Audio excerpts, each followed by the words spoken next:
ஸ்ரீ குன்னமுடைய ஐயனார் ஸ்ரீ வேலூர் காளியம்மன் கோவில் புரவி எடுப்பு விழா.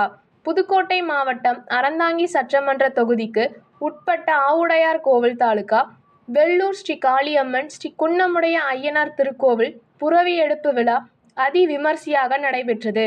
இந்த விழாவை முன்னிட்டு 10 நாட்கள் விரதம் இருந்து சுள்ளணி கிராமத்தில் விநாயகர் திருக்கோவிலின் அருகில் மண்ணால் செய்யப்பட்ட குதிரை மற்றும் காளைகளை மற்றும் மண்ணால் செய்யப்பட்ட பொம்மைகளை ஆகியவற்றிற்கு தீபாராதனை காட்டப்பட்டு மேளதாளம் முழங்க கோவில் பூசாரிகளுக்கு மாலை அணிவித்து பூசாரி சாமியாடி மற்றும் பொதுமக்கள் ஆட்டம் பாட்டத்துடன் குதிரைகளை தோளில் சுமந்தபடி 3 கிலோமீட்டர் நடந்து சுமார் 2 மணி நேரத்திற்கு பிறகு திருக்கோவிலுக்கு வந்து சேர்ந்தனர்.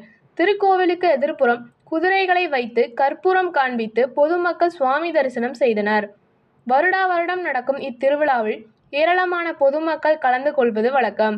இந்த புரவி எடுப்பு விழா நடப்பதன் விளைவாக விவசாயம் நன்றாக செழிக்கும். இப்பகுதியில் உள்ளவர்கள் நோய் நொடி இல்லாமல் இருப்பதாகவும் அங்கு உள்ளவர்கள் கூறுகின்றனர். நன்றி.